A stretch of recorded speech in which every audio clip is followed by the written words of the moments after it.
La prima notizia da commentare questa sera non è la manovra di Monti, ma è il fatto che la Germania,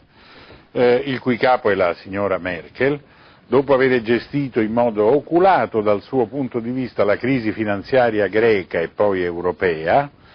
ha messo sotto Sarkozy e in una riunione all'Eliseo con il presidente francese ha deciso, e il direttorio franco-tedesco, niente Eurobond, niente Banca centrale prestatore di ultima istanza, piuttosto coesione, patto fiscale tra tutti i 17 paesi dell'area euro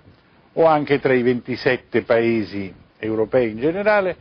per mettere in comune, sottoponendole a una giurisdizione, a un'alta corte e ad automatismi sanzionatori, le politiche fiscali, la capacità dei singoli Stati nazionali di comporre un bilancio pubblico attraverso la leva delle tasse. Su queste cose non decidiamo più noi, decide il direttorio, decide comunque una serie di regole che vengono concepite e che diventeranno trattato,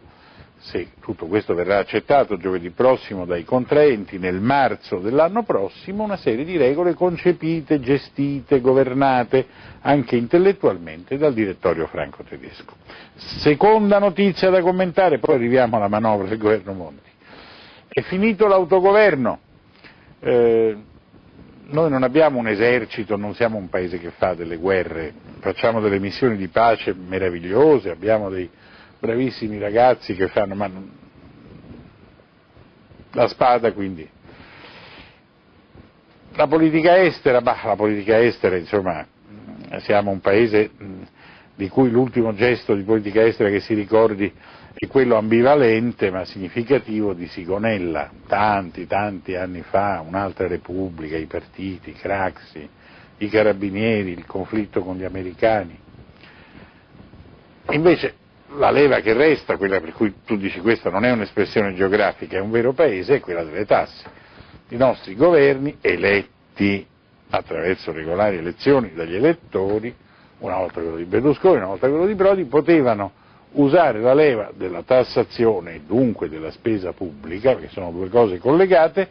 in piena autonomia, cioè governi nazionali a tutto tondo che possono usare il bilancio dello Stato. Questo sarà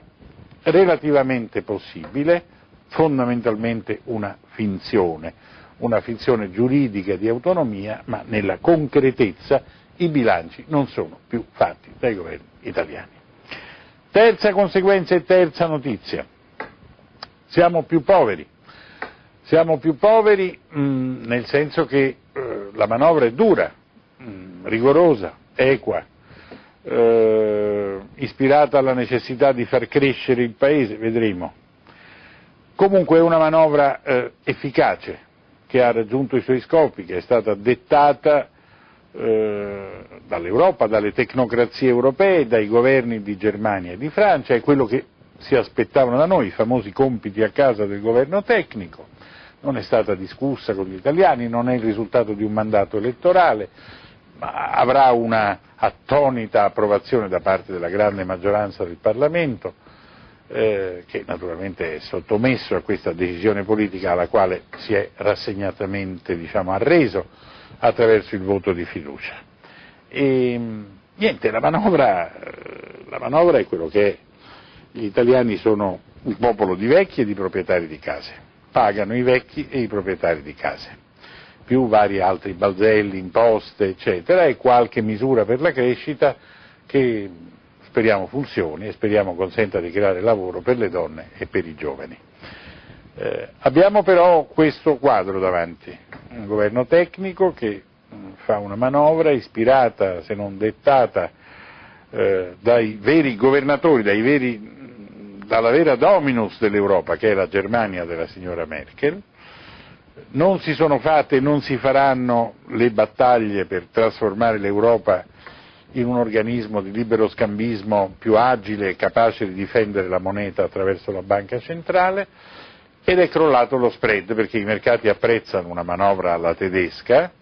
e sono salite le borse. Il crollo di Lady Spread è una bella consolazione. Grazie a tutti. Ci sentiamo non domani perché c'è Vespa, il famoso psicodramma con Monti, non dopodomani perché c'è il calcio, altro grande psicodramma, giocoso, ci vediamo giovedì.